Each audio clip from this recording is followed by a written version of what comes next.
فاتحة. لا حول ولا قوة إلا بالله العلي العظيم. أعوذ بالله من الشيطان الرجيم. بسم الله الرحمن الرحيم.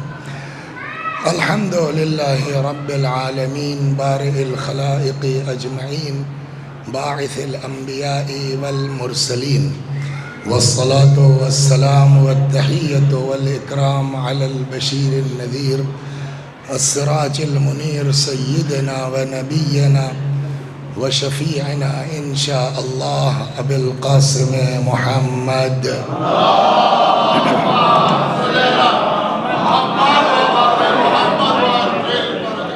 اللهم صل عليه وعلى أهل بيته مظاهر جلالك وجمالك، واللعن على أعدائهم الشاكين فيهم المنحرفين عنهم أجمعين. أما بعد، فقد قال الله تبارك وتعالى وقوله الحق.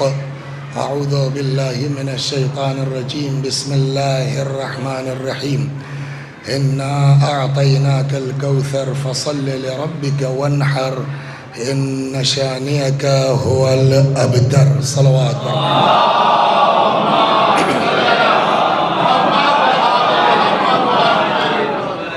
آپ حضرات سے گزارش ہے ایک بار سورہ حمد اور سورہ توحید کی تلاوت فرما کے ام فروہ مرحومہ بنت توقیر حسین صاحب، صفدری بیگم بنت سید محمد صاحب، وکیل اعظمی صاحب، فخر النساء بیگم بنت محسن رضا صاحب، سید محمد وکیل اعظمی ابن سید علی نقی مرحوم، اور جاوید رضا ابن علی اطہر مرحوم کی روحوں کو ایصال فرما.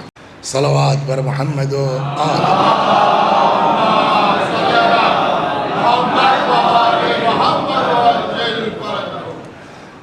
تو بات ہماری کل شروع ہوئی تھی یہاں سے کہ اس سورہ مبارکہ میں جو لفظ کوثر استعمال ہوا ہے، جو لوگ کل نہیں تھے ان کو ذرا سا اشارہ کر دیں کہ کوثر کے معنی ہے خیر کثیر کے. اور پھر سنی شیعہ روایات سے یہ بات نقل کی گئی کل کہ کوثر، یہاں کوثر سے مراد دو چیزیں ہوتی ہیں، ایک لفظ کے لغوی معنی اور پھر اس سے مراد کیا ہے. تو معنی لفظ کے ہیں خیر کثیر، مراد کون ہے؟ سنی شیعہ تقریباً سب. دیکھیں ایک چیز ہے کہ ایک قول ایسا ہے کہ جس کو ہم مانتے ہیں آپ نہیں مانتے، ایک یہ ہے کہ آپ مانتے ہیں ہم نہیں مانتے.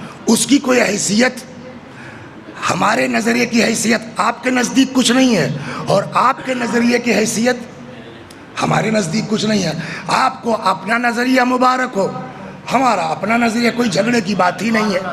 لیکن اگر کہیں آ کے اشتراک ہو رہا ہو کہ آپ 10 باتیں کہہ رہے ہیں لیکن ان 10 باتوں میں ایک بات ہماری والی بھی ہے، تو وہاں آ کے ہم آپ مشترک ہو گئے نا.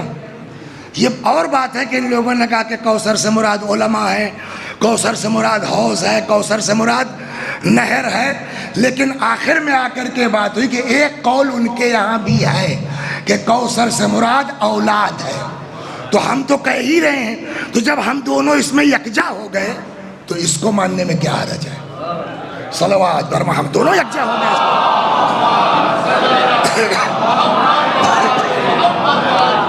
تو یہ بات کل ثابت کی گئی الحمدللہ کہ کوثر سے مراد قیل اولادو، مراد کوثر سے اولاد پیغمبر ہے. ٹھیک، لیکن اصل مسئلہ یہ ہے کہ یہاں کوثر سے مراد کثرت نسل ہے. یہاں کوثر سے مراد کیا ہے؟ اور ہمارے علماء نے کیا دلیل دی ہے؟ بھیا پہلی آیت آخری آیت ملا کے پڑھ لو، واضح ہے. انا اعطیناک الکوثر، ہم نے آپ کو کثرت عطا کی. ان شانئک هو الابتر، اور آپ کا دشمن جو ہے وہ مقطوع النسل ہے.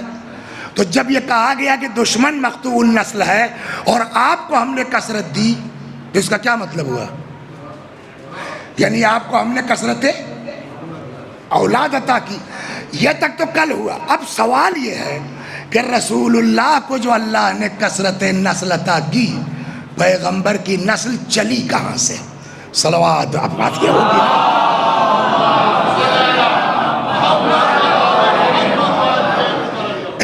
آپ کو بتایا گیا قاسم، طاہر، طیب، عبداللہ. اگر طیب عبداللہ ایک ہی ہے کہ بعض روایتوں میں ہے تو چلیے 3 لڑکے، اور اگر طیب اور عبداللہ الگ الگ ہیں تو 4.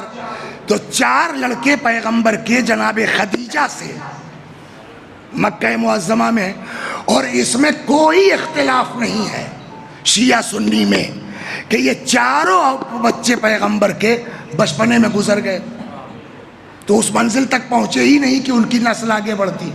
تو ایک بات تو فائنل ہو گئی کہ ہاں ایک بیٹا اور پیغمبر کے ہوا جن کا نام تھا ابراہیم. کہاں جا کے؟ مدینہ منورہ میں ماریہ قبطیہ ایک ام المومنین ہے، ان کے ذریعے سے ایک فرزند اور پیغمبر کے ہوئے جناب ابراہیم، جو تقریباً امام حسین علیہ السلام امام حسن کی ایج گروپ کے تھے. ان کا بھی بچپنے میں انتقال ہو گیا، بلکہ اس میں تو روایت یہاں تک ملتی ہے کہ جب ابراہیم کا انتقال ہو گیا تو رسول اللہ نے گریہ فرمایا. اچھا کوئی بھی کسی کا بیٹا بھی ہوگا تو انتقال ہوگا تو ہر دور میں بقرات رہے ہیں، تو اس زمانے میں بھی تھے. میں بقراتی ایک سلوات پڑھی، بقراتی سن لیجئے آپ پہلے.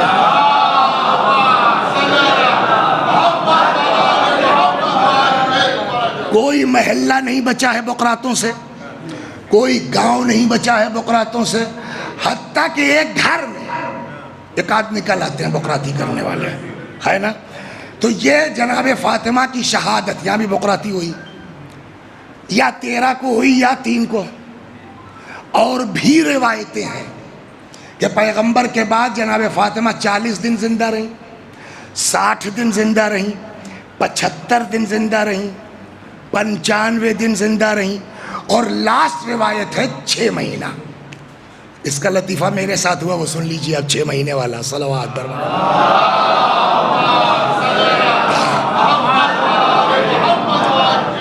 ایک زمانے میں ایک چینل چلتا تھا ETV اردو، اگر آپ لوگوں کو یاد ہو ETV اردو. تو ماہ مبارک رمضان میں وہ سحر کا پروگرام کرتے تھے لائیو. تو اس میں جو ہے وہ 2 دن ہم کو مل گئے، 1 دن 3 دن ہم کو مل گئے. 1 دن قبلہ رضا آقا صاحب مرحوم علی اللہ مقام و بزرگ تھے ان کو، 1 دن ہمارے بھائی کو. تو یہ 5 دن شیعوں کو 30 دن میں ملا. تو پہلی دوسری تیسری رمضان ہم ہی تھے. تو اس میں یہ ہوتا تھا کہ لائیو کال ہوتی تھی، آپ سوال کیجئے سامنے والا جواب دے گا. جو وہاں بیٹھا تھا ریسیور بن کے کال لینے والا، تو پہلے پوچھتا ہے کہ آپ کو سوال کیا ہے، سمجھتا تب وہ لائیو فارورڈ کرتا ہے. تو اس نے کال لیا، ہاں صاحب بولیے، کل میں فلاں بول رہا ہوں، سوال کیا ہے آپ کا؟ کہا کوئی سوال نہیں ہے، رامو جی کا شکریہ ادا کر. اس نے کال فارورڈ کر دی. جیسے ہی کال فارورڈ ہوئی اب وہ شروع ہو گیا، آپ لوگ شرم نہیں آتی، رافضیوں کو کیوں بلاتے ہیں آپ اپنے چینل پر، اور یہ کرتے ہیں وہ کرتے ہیں. جو اینکر تھے بیچارے بڑے شریف آدمی تھے، تو انہوں نے اس نے وہاں سے جلدی سے کال کاٹ بھی دی. انہوں نے نہیں، ہمارا نظریہ یہ ہے کہ سب کو ساتھ اور سب کو لے کے چلنا چاہیے، یہ وہ بات ختم ہو گئی. اچھا وہیں رکتے تھے، جو فلم سٹی تھا ان کا وہیں قیام بھی تھا. تو پروگرام کے بعد نا سحری کا وقت ہوا، تو جو اینکر صاحب تھے وہ تھے برادران اہل سنت کے مگر سید تھے، مگر سنی تھے مگر سید تھے. بیٹھے کہنے کہ حضرت تب ایک کیو ٹی وی چلا کرتا تھا، اگر آپ لوگوں کو یاد ہو تو. کہنے کہ حضرت کل سے کیو ٹی وی پر بی بی فاطمہ رضی اللہ تعالی عنہا کے اوپر بڑی گفتگو ہو رہی ہے. ہم کو مل گیا چانس. میں نے کہا بھائی آپ کے ہاں کی روایت کے اعتبار سے 6 مہینہ 3 رمضان کو ان کی شہادت کی تاریخ ہے. وہ بیچارے جذباتی ہوئے، کہنے لگے تو کل والا جو ہے پروگرام 3 رمضان ہے ہی ہے، بی بی رضی اللہ تعالی عنہ کی شہادت کی تاریخ ہے، وفات کی، تو انہی پہ ہو جائے. میں نے کہا یار آپ سے زیادہ کس کو حق ہے؟ آپ تو ان کے فرزند ہیں، آپ تو ان کی اولاد ہیں. آپ کہنے تو پچھلا والا عنوان ختم. میں نے کہا بالکل ختم. کہا کل جو ہے وہ بی بی پر ہو گئے. میں نے کہا جی ہاں ٹھیک. اس کے بعد پھر جتنے جان پہچان کے تھے سب کے یہاں فون کر دیا ہم نے کہ اتنے بجے پروگرام شروع ہوگا اور کوئی سوال جناب فاطمہ سے ہٹ کے مت کرنا. اتفاق اس دن کا یہ تھا کہ علی رضا آقا صاحب قبلہ علی اللہ مقامہ وہ سحر کے وقت ہوتے ہی تو وہ دیکھ رہے تھے. یہ تینوں دن کا پروگرام ختم کر کے گھر گئے. میرے بھائی وہیں چھوٹے رہتے ہیں تو ان کا آپ آئے ہیں تو قبلہ سے مل لیجئے, بزرگ شخصیت ہے.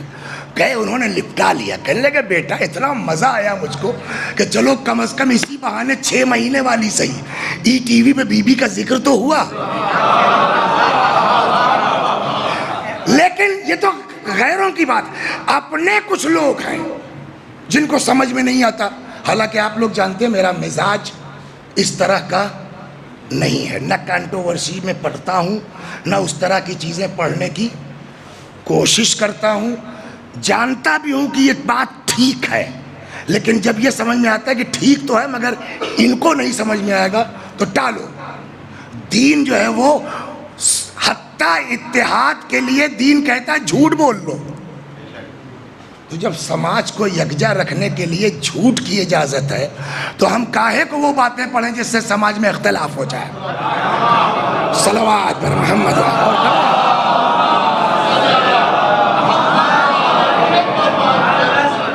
تو ان ساری تاریخوں میں 13 اور 3 زیادہ شہرت اس کو ہے. تو ہم لوگوں کے تو سلسلہ اب شروع ہوا ہے, اللہ جزائے خیر دے.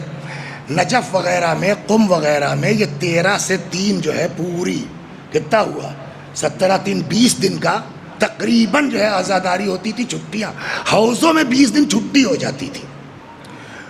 مرحوم آیت اللہ العظمیٰ آصد محسن حکیم کا زمانہ تھا. ایک صاحب آ گئے ان کے پاس وہی بقراتی والی بات, کہنے لگے صاحب ایک تاریخ طے کر لیجئے کہ 13 ہے کہ 3 ہے. یہ بلا وجہ اسکولوں میں چھٹی ہو جاتی ہے, بچوں کا نقصان ہوتا ہے, تو کون سی تاریخ واقعی ہے 13 ہے کہ 3 ہے, اس دن ہو جایا کرے. آغا حکیم روایت کہتی ہے گریہ فرمانے لگے. تو اب وہ صاحب پریشان کہ میں نے کیا کہہ دیا کہ رونے لگے. کیا ہوا حضور؟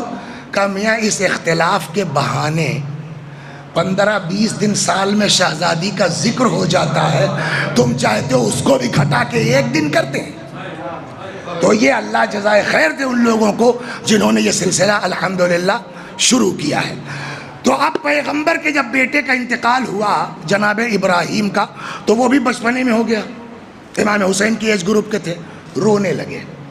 تو بقرات صاحب آ گئے, کوئی کہ صاحب آپ گریہ کر رہے ہیں؟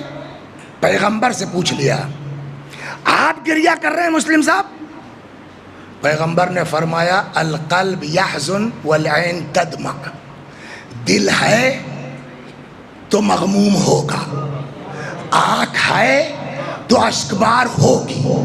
ہاں ہم وہ نہیں کہتے جو اللہ کی شان کے خلاف ہو.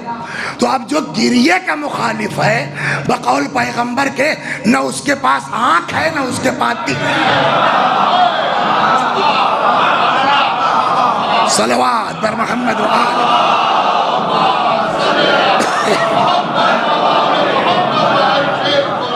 تو ابراہیم کے لیے بھی کنفرم ہے کہ بچپنے میں مر گئے تو ان سے بھی اولاد بولیے چلی نہیں چلی.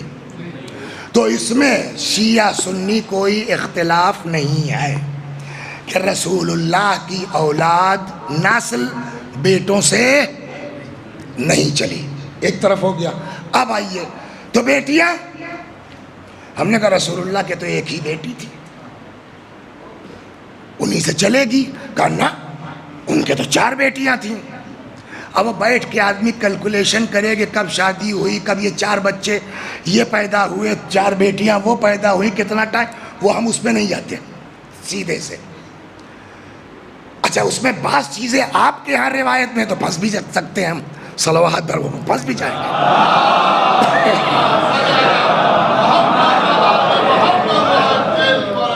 تو 3 بیٹیاں پیغمبر کے, 4 بیٹیاں ہوئیں, زینب, کلثوم, رقیہ اور سب سے چھوٹی جناب فاطمہ. تو ایک میں تو سب مشترک ہیں کہ رسول اللہ کی نسل بیٹوں سے نہیں چلی. اب آیا مسئلہ کہ رسول اللہ کی ایک بیٹی تو ہے نہیں، 4 بیٹیاں ہیں، تو آپ پہلے ثابت کر دیجئے کہ بقیہ 3 بیٹیوں کی نسل کیسے چلی، کہاں سے چلی۔ ایک ہم کو اس کی ضرورت نہیں، اس لیے کہ ہم ایک ہی بیٹی مانتے ہی ہیں، لیکن اب جب بات آئے گی کہ واقعی 4 بیٹیاں ہیں کہ ایک بیٹی ہے، پیغمبر عادل ہیں کہ نہیں ہیں؟ بولیے۔ اب سوال یہ ہے کہ رسول اللہ کی زندگی میں پیغمبر کی بیٹیاں زندہ تھیں کہ مر چکی تھیں؟ 2 ہی آپشن ہے، یا آپ کہیں گے مر چکی تھیں، یا آپ کہیں گے بولیے زندہ تھیں۔ اگر زندہ تھیں تو جب فدق فاطمہ کو دے رہے تھے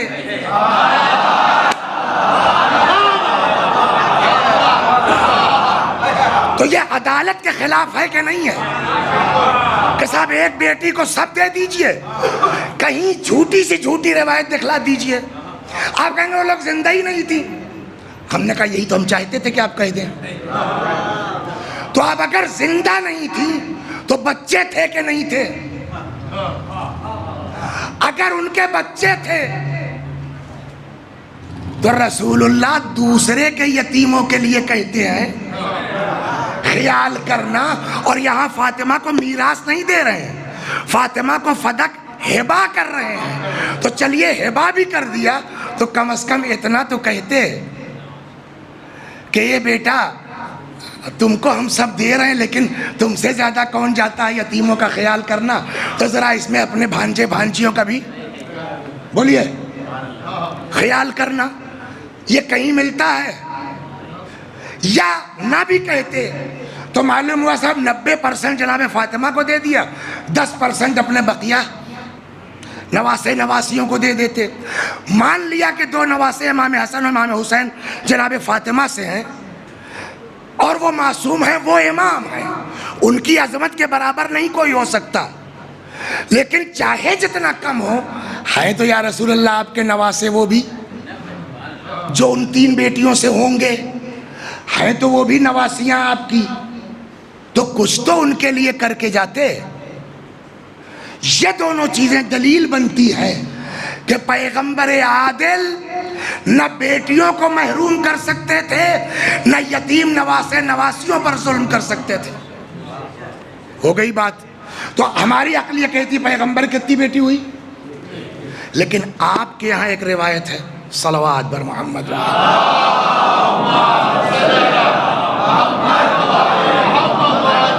اس کا کیا کیجئے گا؟ انہی میں سے زینب کلثوم رقیہ، ظاہراً زینب کی ایک بیٹی ہے جن کا نام ہے امامہ۔ اب اس سے بھی اندازہ کر سکتے ہیں کہ وہ زینب جن کی بیٹی یہ امامہ ہے وہ جناب فاطمہ سے کتنی بڑی ہوں گی، اس لیے کہ یہ امامہ شادی کے قابل ہیں۔ آپ غور کریں، یعنی تقریباً جناب فاطمہ کی ایج کے آس پاس، اور جاتے جاتے جناب فاطمہ نے وصیت کی کہ علی میرے بعد تم امامہ سے شادی کر لینا، اس لیے کہ امامہ میرے بچوں کے لیے زیادہ مہربان ہوگی۔ یہ روایت آپ کے ہاں ہے، ہم آپ اس سے انکار کرنے لگے، بڑی دلیل تو آپ دے رہے تھے، یہ کیا ہوا؟ اب یہاں مجبوری ہے ہمارے لیے کہ ہم کو اب باقاعدہ محنت کرنی پڑے گی کہ یہ امامہ جن کی بیٹی ہیں وہ بیٹیاں کس کی تھیں۔ صلوات بر محمد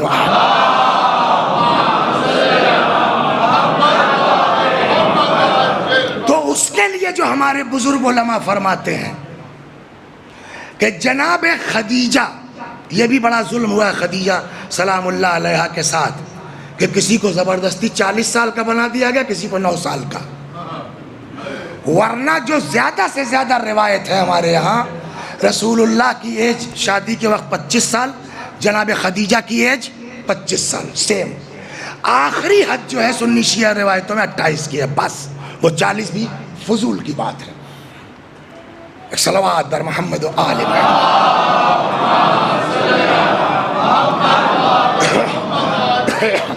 اب جو بحث ہوگی کہ یہ پھر یہ تینوں ہیں کون، تو ہمارے یہاں بھی بعض لوگ قائل ہیں اس بات کے کہ ان کی بیٹیاں تھیں، لیکن جو محقق علماء ہمارے ہیں وہ یہ کہتے ہیں کہ یہ جناب خدیجہ کی بہن کی بیٹیاں تھیں، ان کی بھانجیاں تھیں۔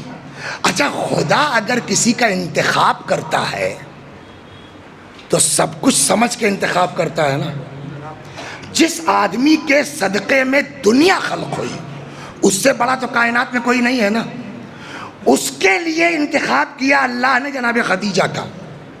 تو جناب خدیجہ معمولی خاتون تو نہیں ہوں گی، مزاج کے اعتبار سے بھی دولت کی کوئی انتہا نہیں ہے۔ شرافت یہ ہے کہ اللہ نے منتخب کر لیا اپنے نبی کے لیے۔ اب جو ہے بہن کا انتقال ہو گیا، یتیم بھانجیاں ہیں، کہاں جائیں گی؟ جبکہ آج بھی حکم ہے، صلوات بھائی یہ بھی سنتے چلیے،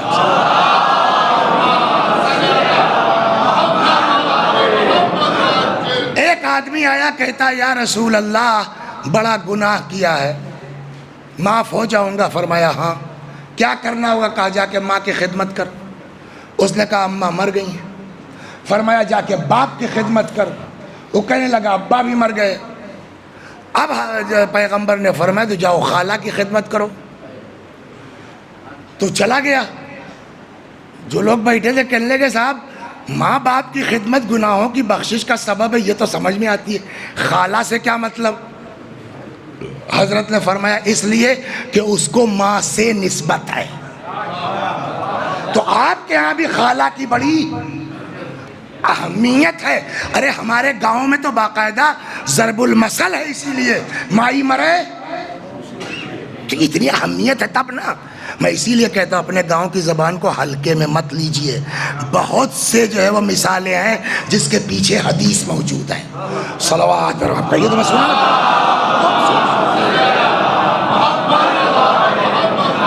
مگر ہم لوگوں کا حال یہ ہے کہ بمبئی آ گئے تو اپنے گاؤں کی زبان بولنے میں ہم کو شرم آتی ہے۔ اے بھائی پنجابی بولتا ہے وہ نہیں شرماتا، بنگال والا بنگلہ بولتا ہے وہ نہیں شرماتا، مدراس والا اپنی بولتا ہے تیلگو وہ نہیں شرماتا، بنگلور والا کنڑ بولتا ہے وہ نہیں شرماتا، ہم کو پتہ نہیں کیوں شرماتی ہے، جبکہ ہمارے محاورات میں حدیثیں ہیں پیچھے۔ ہمارے یہاں بولتے نہیں بولتے بڑا بھائی، بولیے ہاں زور سے، یہ ہے نا سیم حدیث ہے صاحب پانچویں امام کی، الاخ الاکبر بمنزلۃ الاب، بڑا بھائی باپ کے برابر ہے۔ تو جس زبان میں اتنا وزن ہو پتہ نہیں کیوں شرماتے ہیں ہم لوگ۔ صلوات پر محمد۔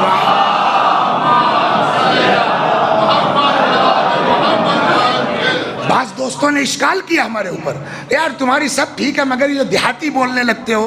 میں نے کہا میں جان بوجھ بمبئی میں نہیں بولوں گا، لندن میں نہیں بولوں گا، لیکن جہاں کی زبان ہے ان کو میں اس لیے بولتا ہوں کہ بھیا اس کی اہمیت کو سمجھو۔ صلوات بر محمد۔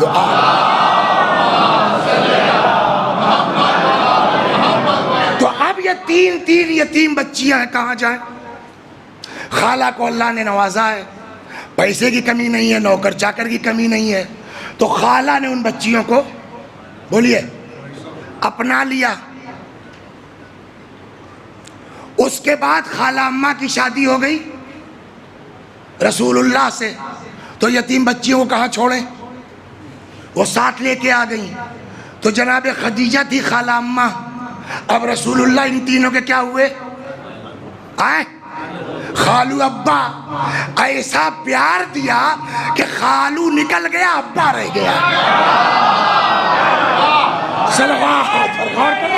اتنا پیار دیا۔ تو اب اگر یہ بات طے ہو گئی کہ پیغمبر کے کیا ہے، بولیے صرف ایک بیٹی، اور یہاں کہا جا رہا ہے کوثر سے مراد کثرت نسل، اور نسل چلی ہے، بیٹوں سے تو چلی نہیں، بیٹی صرف ایک، تو نبی کی نسل کس سے چلی؟ جناب فاطمہ سے۔ کل ہم نے یہی کہا تھا نا، پہلے یہ طے ہو کہ کوثر کے معنی کیا ہیں، پھر طے ہو کہ کوثر سے مراد کیا ہے۔ کوثر کی میننگ ہے کثرت اولاد، مراد صرف اور صرف جناب فاطمہ۔ صلوات بر محمد و آل۔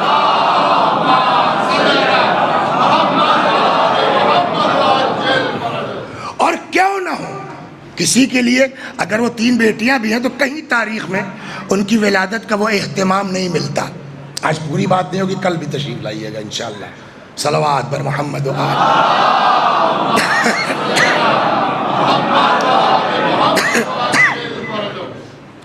جتنا اہتمام کیا ہے اللہ نے حضرت صدیقہ طاہرہ کو اس دنیا میں بھیجنے کے لیے، کسی کے لیے اتنا اہتمام نہیں ہوا، کسی کے لیے.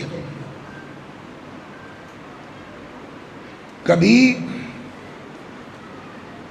ہوٹلوں میں کھانا کھاتے ہیں، چائے پیتے ہیں، کبھی غور کیا آپ نے کہ یہ دودھ کہاں سے آتا ہے؟ کبھی غور کیا کہ واقعی یہ ذبیحہ صحیح ہے صحیح نہیں ہے؟ ہم لوگ کہتے ہیں چلو ٹھیک ہے، مر جانے جائز کہا ہے جائز ہے، لیکن گارنٹی نہیں ہے کہ یہ پاک ہو، گارنٹی نہیں ہے کہ یہ حلال ہو. لیکن رسول اللہ ان کے سامنے تو جو چیز آئے گی ان کو پتا ہوگا کہ یہ ایکچول میں کیا ہے. آپ غور کر رہے ہیں؟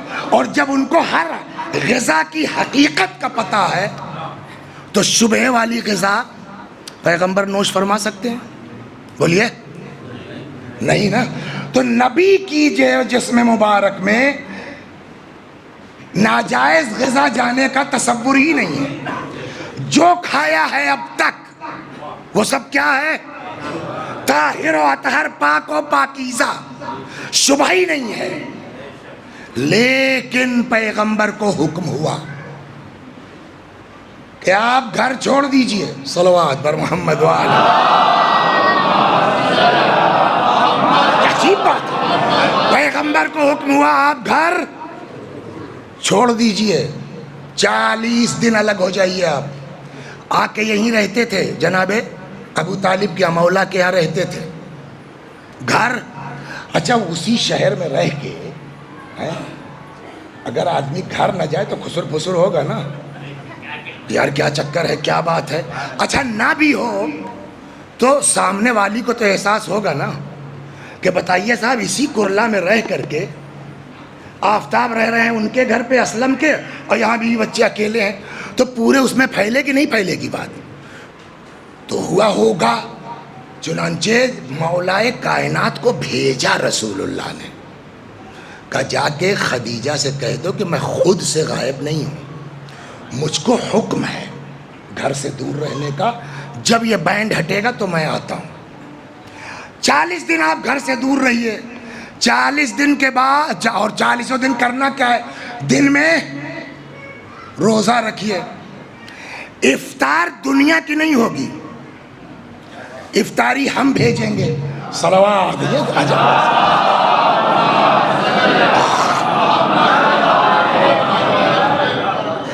افطاری وہاں سے آئے گی. اچھا اب ظاہر سی بات ہے کہ نماز کا وقت ہے، 2-4 لوگ ہو سکتا ہے رہتے ہوں، اب افطاری آ گئی تو آؤ بھائی مسلم لو ایک لقمہ تم بھی لے لو. آؤ بھائی وسیع کہاں گئے؟ غائب ہے.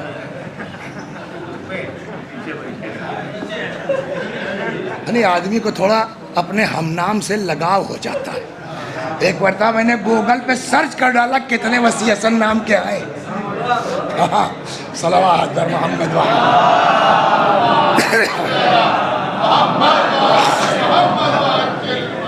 دن بھر روزہ رہتے تھے، افطاری شام کو ادھر سے آتی تھی.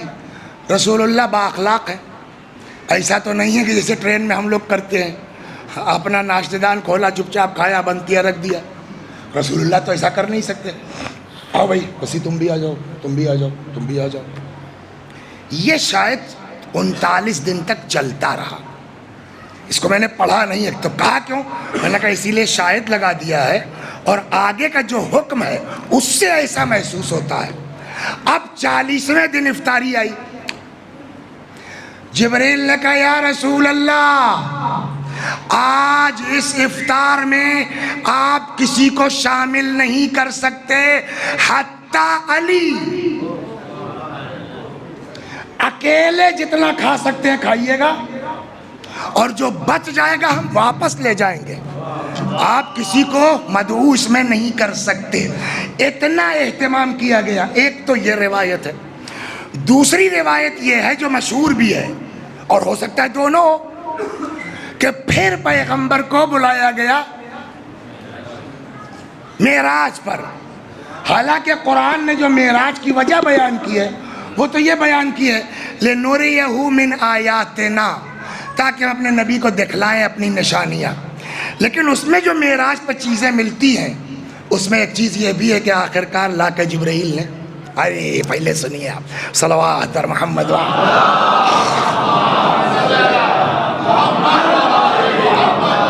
جبرائیل نے لا کے ایک سیب دیا. بہت مشہور قصہ ہے. بسم اللہ نوش فرمائیے. اب ذرا سیب کاٹا جائے گا نا تو اس کو دو حصوں میں تقسیم کیا. ایک نور چمکا. جبرائیل یہ نور کس کا ہے, کیسا نور ہے؟ فرمایا یہ نور اس کا ہے جس کا نام زمین پر فاطمہ اور آسمان پر منصورہ ہے. کیا کہا؟ جس کا نام, بولیے, زمین پر فاطمہ اور آسمان پر منصورہ. فاطمہ کیوں؟ ایک بات کل کہی گئی کہ جناب فاطمہ کی حیثیت روایات کہتی ہے مثل شب قدر کے ہے. جیسے شب قدر نہیں معلوم ہے ویسے ہی فاطمہ کی بھی قدر و منزلت کوئی آخر تک سمجھ نہیں سکتا. فاطم کے معنی ہوتے ہیں روک, رکاوٹ. تو بعض روایتوں میں تو یہ ہے کہ روک ہے, کوئی فاطمہ کو سمجھ ہی نہیں سکتا مثل شب قدر کے ہیں. بعض روایتوں میں ہے کہ فاطمہ کا نام فاطمہ اس لیے ہے کہ لِأَنَّهَا فَوْتِمُوا شِيَعَتَهَا مِنَ النَّارِ, اس لیے کہ روک لگی ہے ان کے شیعوں پر جہنم کی. صلوات در محمد. آپ سمجھ میں آئے؟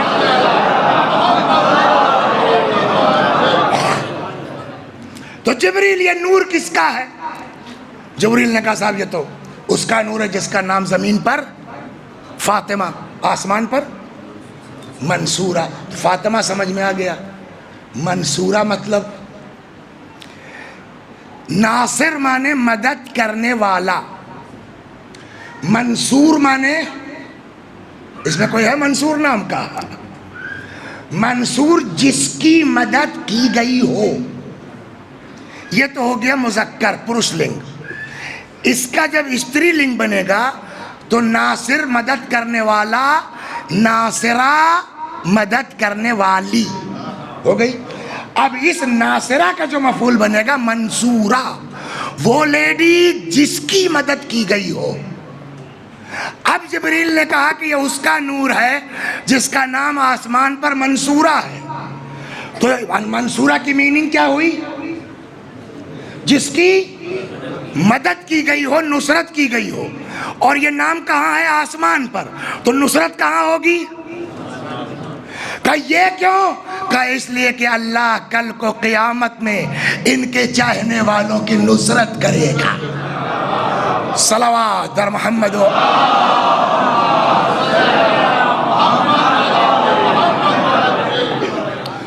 اس اہتمام کے ساتھ نور حضرت صدیقہ طاہرہ, چاہے اس روایت سے جو میں نے نقل کیا 40 دن والی, چاہے معراج والی, اور میں بھی کہ دونوں ممکن ہے, اس اہتمام کے ساتھ طیب و طاہر پیغمبر ہونے کے باوجود 40 دن تک دنیاوی غذا سے روک کر کے نور فاطمہ کو صلب پیغمبر میں منتقل کیا گیا.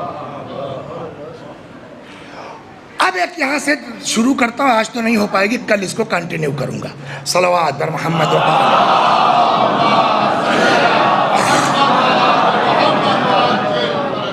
یہ ہے بہار الانوار, دیکھ رہے ہیں, اس کی یہ جلد ہے 43, اس کا پیج نمبر 2, حدیث نمبر 1, سطر نمبر 1, بالکل پہلا پیج سمجھ لیجئے. راوی ہیں احمد ابن محمد خلیلی, انہوں نے بیان کیا محمد ابن ابی بکر فقیہ سے, انہوں نے نقل کیا احمد ابن محمد نوفلی سے، انہوں نے نقل کیا اسحاق ابن یزید سے۔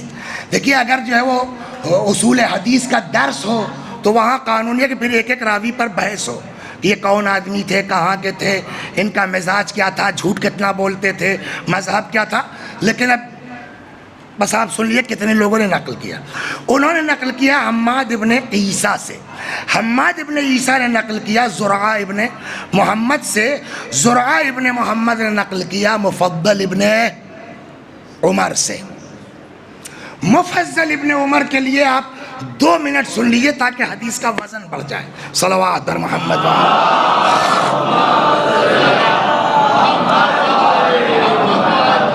اس لیے کہ سب کے بارے میں نکال کے لانا میرے لیے بھی بڑی محنت کا کام ہے، اور آپ کا کوئی کام نہیں، اس میں کیا کریں گے سن کر کے۔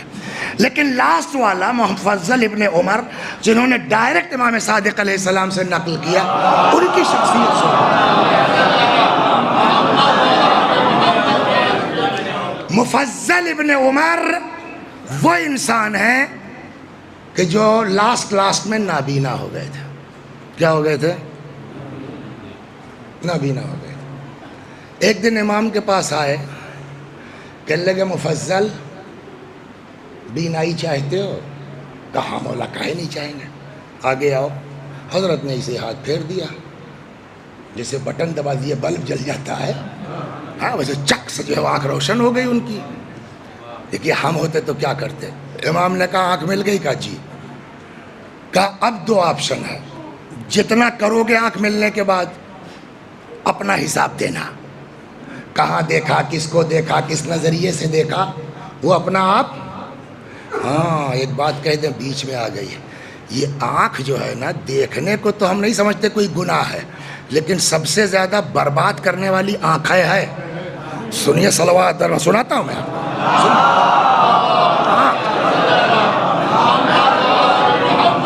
بلا وجہ قرآن نے نہیں کہا ہے غضوا ابصارکم، خبردار آنکھیں نیچی رکھو۔ تو اذان کا ثواب معلوم ہے، اذان دینے کا روایت کہی، جیسے ہم لوگ آتے ہیں مسجد میں، اے بیٹا وسیع چلو اذان دو، بولتے نہ بولتے، تم سے بھی کہا گیا ہوگا۔ اگر پتہ ہوتا وسیع حسن کو کہ اذان دینے کا ثواب کیا ہے تو کسی سے نہ کہتے خود کھڑے ہو جاتے۔ اس لیے کہ روایت کہتی ہے کہ اگر لوگوں کو اذان دینے کا ثواب معلوم ہو جائے تو یہ سب اذان دینے کے لیے جھگڑا کر لیں گے۔ صلوات غور کر رہے ہیں، اذان دینے کے لیے جھگڑا کر لیں گے۔ تو کبھی کبھی یہ چیزیں جو ہے وہ اذان خاندانی بھی ہو جاتی ہے۔ ایک گھرانہ ایسا جن کی سب کی آواز بڑھیا ہے، آواز اچھی ہے، تو ویسے ہی جو ہے وہ جی اب یہ شاید ہاں تھوڑا سا آپ حضرات آگے تشریف لائیے۔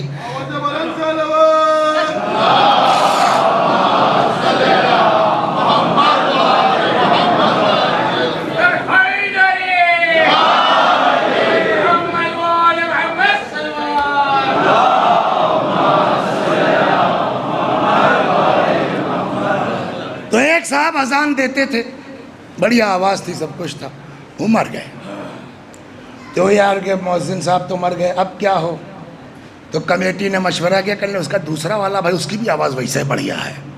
تو لوگ گئے، کمیٹی والے، کیا کہتے ہیں آپ کے انجمن والے، جماعت والے، کمیٹی والے جو بھی کہیے، گئے کرنے بھائی آپ کے بھائی صاحب اذان دیتے تھے، ہماری کمیٹی نے فیصلہ کیا کہ ان کی ٹھیک ہے، وہ اذان دینے لگے۔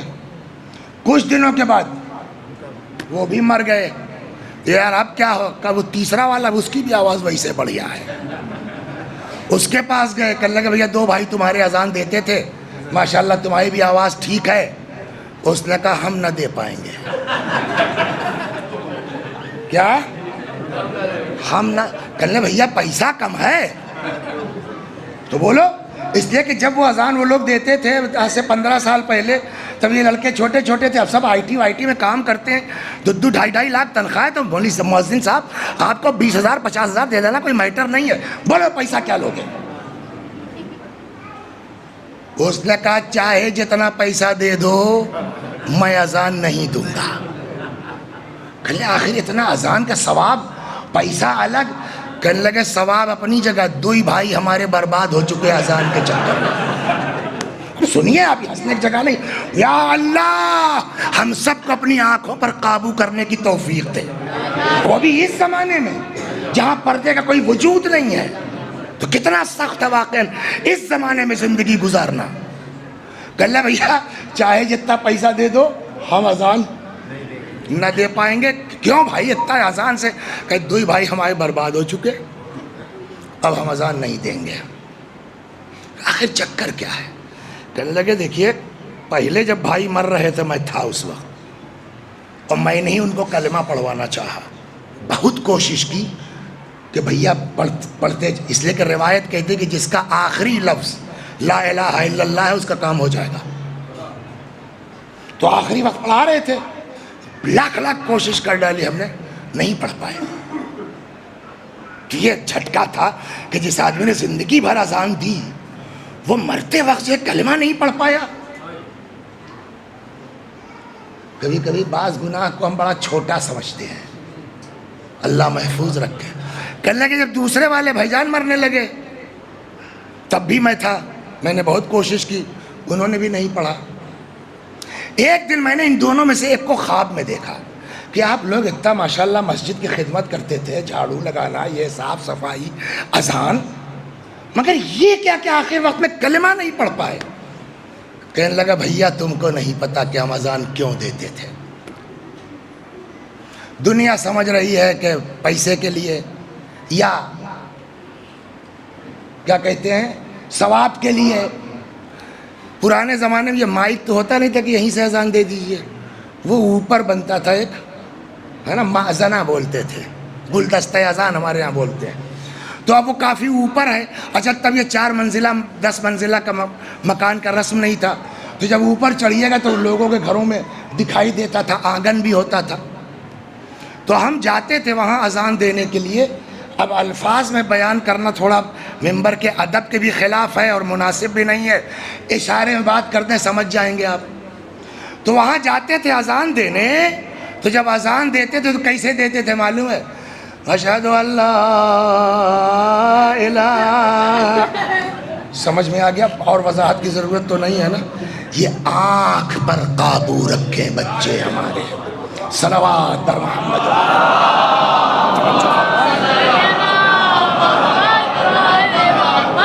اتنا مومن آدمی, مسجد کی خدمت کرنے والا, اذان دینے والا, اس کا حال یہ ہو گیا مولوی صاحب اپنی آنکھوں پر قابو رکھو.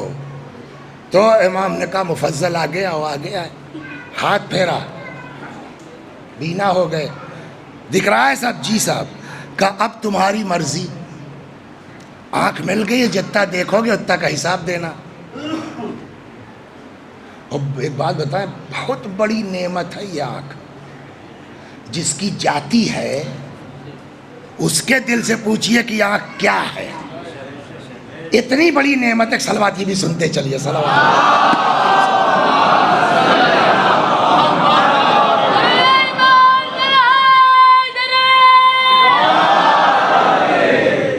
اتنی بڑی نعمت ہے کہ جبریل یا کوئی فرشتہ, میں بھول رہا ہوں, شوگر کے بعد پوری بات یاد نہیں رہ جاتی, تو وہ کسی جزیرے سے گزر ہوا, وہاں دیکھا ایک عابد بڑا مخلص دعا ہوا عبادت کر رہا ہے.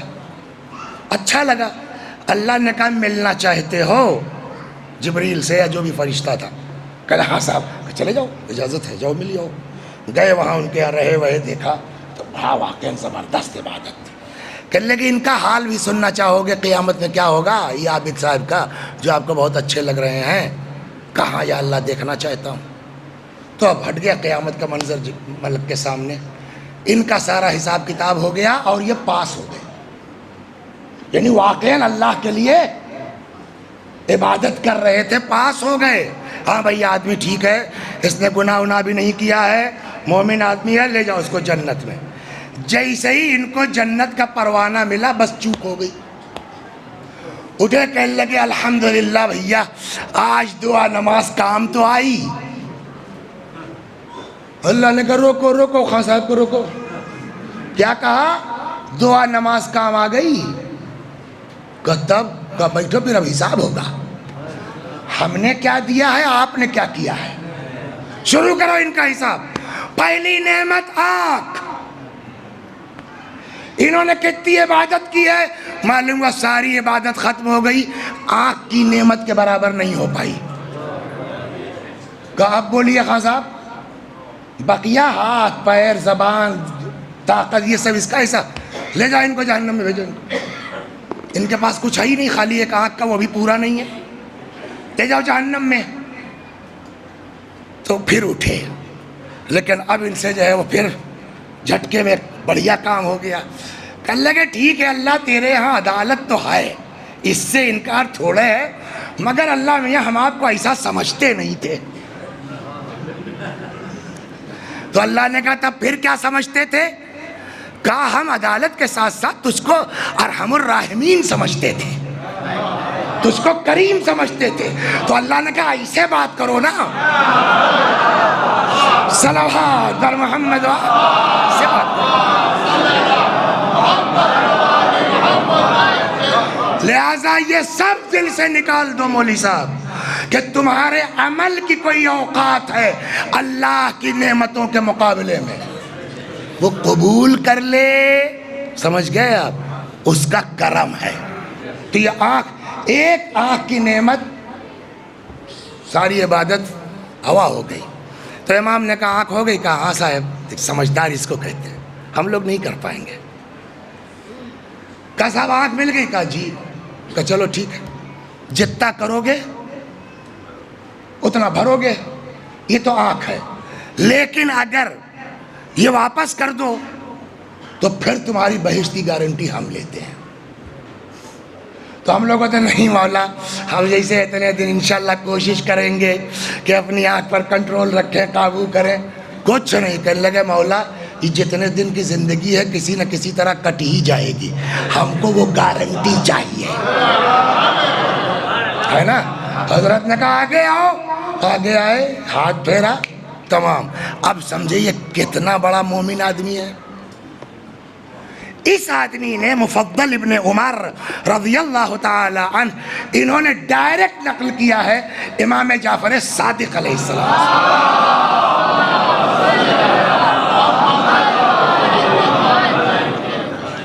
ان مفضل ابن عمر. مفضل ابن عمر کہتے ہیں کہ قلت لأبی عبداللہ الصادق علیہ السلام, میں نے درخواست کی امام جعفر صادق سلام اللہ علیہ سے,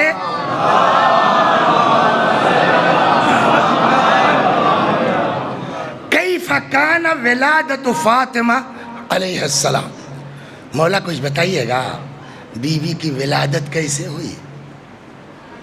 فقال نعم, بالکل ہاں, ہے نا. مطلب جب چھیڑی دیا تو بیٹھو پھر سن ہی لو. پھر امام نے کیفیت ولادت بیان کی. دور بہت ہے, کل مت آئیے گا, لیکن کل اب پڑھا جائے گا اس کو. صلوات بر محمد.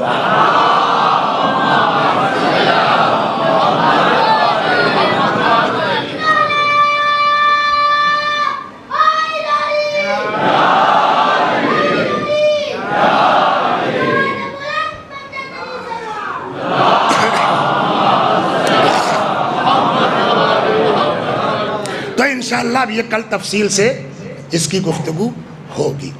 پیغمبر کی وفات ہو گئی. جب تک رسول اللہ زندہ تھے کسی میں ہمت نہیں تھی کہ ایک ترچھی نگاہ اٹھا کر کے بی بی کے دروازے پر دیکھ لیں. اس کی بھی تفصیل انشاءاللہ کل پڑھیں گے, اس لیے کہ اب دیکھ رہے ہیں وقت نہیں ہے, اور ہم کو یہ پتا کہ اس کے بعد بھی ایک مجلس ہے. تو یہ نہیں کہ آپ کو ٹائم مل گیا تو آپ جو ہے دوسری مجلس کا خون کر دیجئے. لمبی تو ہو جائے گی, لوگ واہ واہ تو کر لیں گے, مرنے کے بعد پتہ چلا زیرو, کچھ ہے ہی نہیں. تو ایسی بیوقوفی سے فائدہ کیا, 5 منٹ مصائب, کل انشاءاللہ تفصیل. صلوات بر محمد.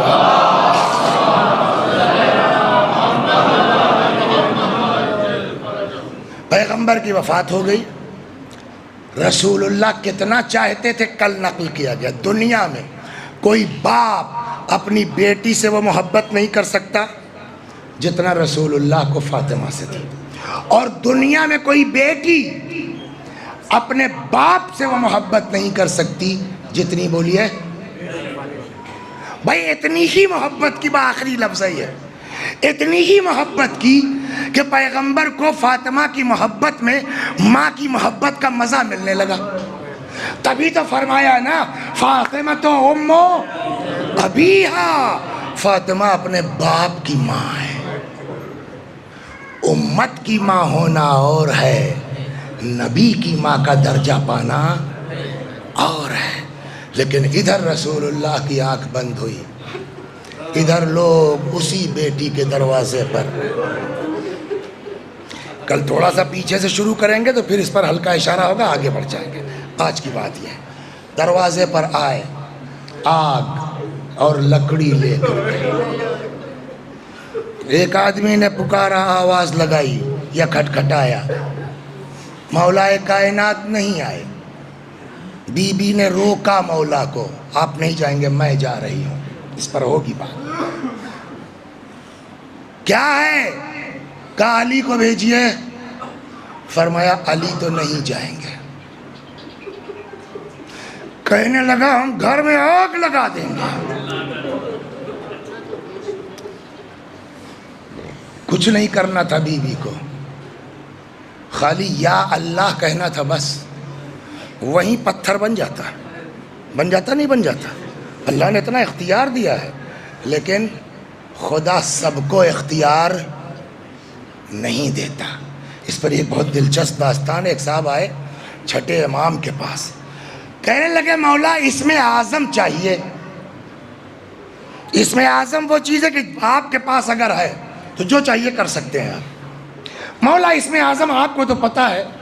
کہاں پتہ ہے؟ ہم کو بھی. کہا ٹھیک ہے، کل جو ہے فلاں جگہ چلے جانا، ایک بہت سکرا سا پل ہے، وہاں کچھ دیر کھڑے رہنا، وہ منظر دیکھ کے آؤ، تب تم کو ہم بتاتے ہیں کہ کیا ہونا ہے تمہارے ساتھ. وہاں یہ پہنچ گئے، پتلا سا پل تھا. ایک بوڑھا آدمی وہ لکڑی کا گٹھر اپنی پیٹھ پہ لادے جھکا چلا جا رہا تھا. تب تک ایک نواب صاحب، بڑے باپ کی بگڑی اولاد، وہ گھوڑے پر چلے آ رہے ہیں. اچھا آدمی تو اکیلا تو ہو سکتا تھا، لیکن لکڑی یہاں تک پھیلی ہے نا، تو اب نواب صاحب کے لیے راستہ نہیں. تو انہوں نے صاحب وہی گھوڑے پر سے ایک جو ہے وہ پیر بڑھا دیا. وہ بیچارہ بوڑھا آدمی گر گیا. اب وہ صاحب پورے جو ہے وہ اس کے ساتھ چلے گئے. بہرحال اس نے پھر اپنی لکڑی وکڑی سمیٹا، باندھا، چلے گئے. یہ واپس آئے. امام نے کہا کچھ دیکھا؟ کہاں صاحب دیکھا؟ کہا جب اس نے اس کو مارا، ڈھکیلا اور گر پڑا اور لکڑیاں بکھر گئیں، تمہارے دل میں کیا تھا؟ کہا مولا بس مجبوری تھی، ورنہ پٹک پٹک کے مارتے اس کو. کہا تمہارے ساتھ نہیں ہوا نا؟ کہا نا، مگر تم کو اتنا غصہ آیا کہ پٹک کے مارتے. اور جس کے ساتھ ہوا معلوم ہے، وہ اسم اعظم جانتا تھا، ہمارا چاہنے والا ہے. اللہ سب کو نہیں دیتا، پہلے آزمائش ہوتی ہے تب دیا جاتا ہے. صلوات بر محمد و آل. اور فرمایا تو جناب فاطمہ ایک یا اللہ، کچھ بھی ہو سکتا تھا نا. لیکن یہاں منزل امتحان کی ہے. علی کو بھیجیے. علی نہیں جائیں گے، ہم گھر میں آگ لگا دیں گے. بی بی نے بڑے سنجیدہ، اے بھیا اس گھر کو آگ لگا دو گے؟ ہاں، جس میں تمہارے نبی کے چھوٹے چھوٹے بچے ہیں. وہ آدمی کہتا وَإِن ہوا کرے. اور خالی یہ کہا نہیں گیا میرے بھائیوں، دروازے میں آگ لگا دی گئی. اور جب دروازے کا کچھ حصہ جل چکا تو کہتے ہیں ایک شخص آگے بڑھا اور دوڑ کے اس نے اتنی زور سے پیروں سے دھکا مارا ہے کہ دروازہ اپنی جگہ سے اکھڑا اور آن کے بی بی کے سینے پہ لگا. پیچھے دیوار ہے، سامنے سے دروازہ. اور یہاں تک کہتے ہیں کہ کچھ لوگوں نے دروازے کو کچھ دیر تک دبائے رکھا ہے. ہر بات کتاب میں نہیں ہوتی، ہر بات روایت میں نہیں ہوتی. کچھ کامن سینس بھی آدمی یوز کرے. میں ایک چیز آپ کو سنانے جا رہا ہوں جو میں نے کسی کتاب میں نہیں پڑھی ہے، فیکٹ یہ ہے. لیکن ایک بہت بزرگ عالم ہے، آیت اللہ کمپانی، ان کا پورا مرثیہ ہے شہزادی کے سلسلے میں، اس میں ایک شعر انہوں نے لکھا ہے۔ اتنا بڑا آدمی بغیر روایت کے شعر نہیں لکھے گا، ہم کو نہیں پتا، ہم نے نہیں پڑھا، یہ اور بات ہے، لیکن اتنا بڑا آدمی بغیر کتاب دیکھے روایت دیکھے شعر، ان کا شعر ہے وَلَسْتُ أَدْرِي مَا قِصَّةَ الْمِسْمَارِ سَلْ صَدْرَهَا خَزِينَةَ الْأَسْرَارِ۔ کیا بتاؤں تم کو کیل کا قصہ کیا ہے، اس سینے سے پوچھو جس سینے میں کیل در آئی ہے۔ تو اس مرثیے کا مطلب کیا ہوا؟ یعنی شاید دروازے میں کوئی کیل تھی، جب دروازہ آ کے بی بی کے سینے پہ لگا۔ ایک چیز اور، وہی میں نے کہا نا ہر بات کتاب میں نہیں ہوتی، ایک چیز آپ کو سمجھائیں، سب سے مضبوط کھال پورے جسم میں کہاں کی ہے؟ پیر کی۔ آپ لوگوں کو اپنے بچپنے میں یاد ہوگا، گاؤں میں گرمیوں میں آم کے لیے جامن کے لیے کبھی کبھی ننگے پیر دوڑ پڑتا تھا آدمی، تو کیل کی بات نہیں ہے، کبھی کبھی کانٹا چبھ جاتا تھا، یاد ہے؟ تو جو سب سے سخت کھال جسم کی ہے، وہاں ایک ذرا سا کانٹا چبھ جائے تو آدمی روتا ہوا گھر بھاگتا تھا، اپنا بچپنا یاد۔ ارے جس کے سینے میں کیل دھس گئی ہو،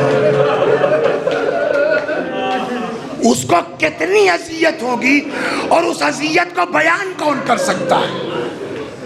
کچھ دیر تک ان لوگوں نے دروازے کو دبائے رکھا، گھر کے اندر داخل ہوئے، بس 2 فقرے اور ختم و دعا۔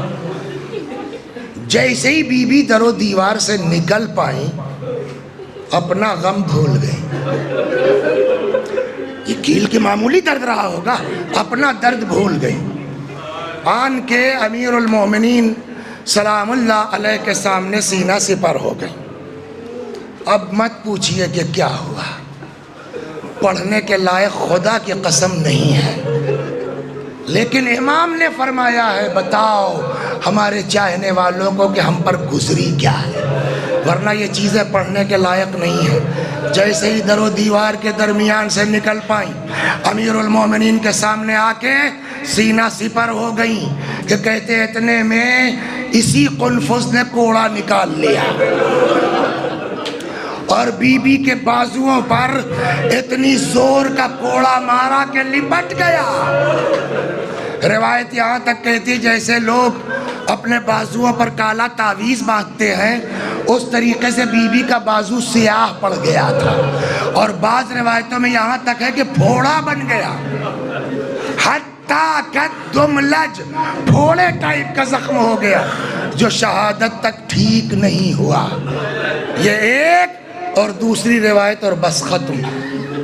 ایک روایت میں یہ ہے، ایک میں تو یہ ہوا کہ اس نے کوڑا مارا، دوسری روایت میں ہے کہ جیسے ہی در و دیوار کے درمیان سے نکل پائیں، آن کے امیر المومنین کے سامنے سینہ سپر ہو گئیں کہ ایک شخص نے تلوار نکال لی، تلوار کے دستے سے بی بی کے شکم مبارک پر اتنی زور کی ضرب لگائی کہ بی بی کی چیخ نکل پڑی، یا فضت خذینی لقد سقطت ما فی احشائی، فضہ مجھے سہارا دے دو، فضہ مجھے پکڑ لو، فضہ میرا بچہ مر گیا۔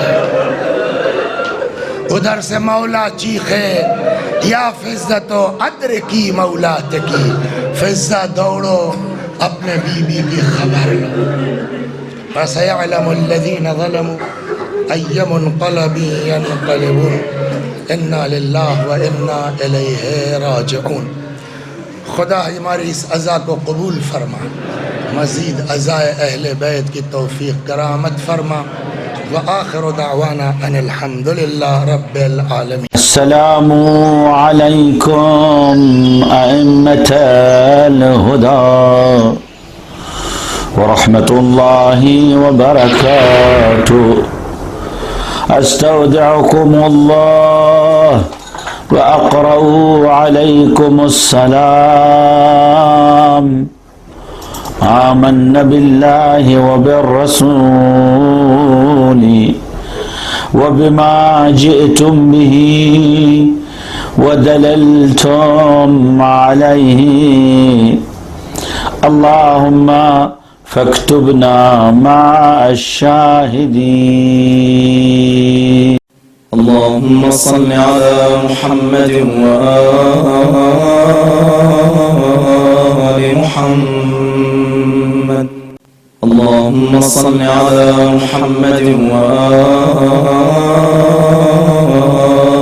محمد.